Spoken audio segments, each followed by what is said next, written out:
I am the Tofu Golem. Please enjoy the video. In this video, I will show how to use Gemini without internet.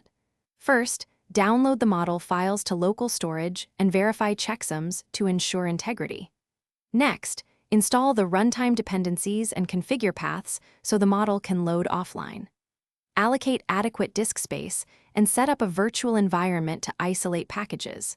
Finally, test the offline inference with a small prompt to confirm the setup works reliably and efficiently. In this video, I will show how to use Gemini without internet. Configure a local server or process manager to keep the model running and restart on crashes.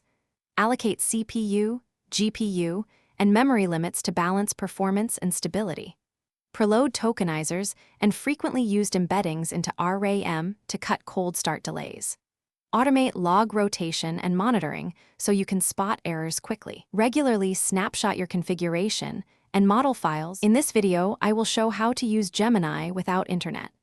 Write concise prompts that include context and desired format to improve offline consistency. Add local safety filters to screen outputs for disallowed content and reduce risk.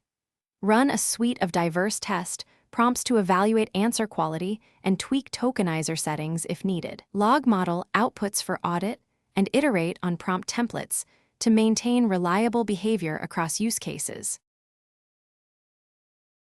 Thanks for watching. Consider subscribing if we helped you today.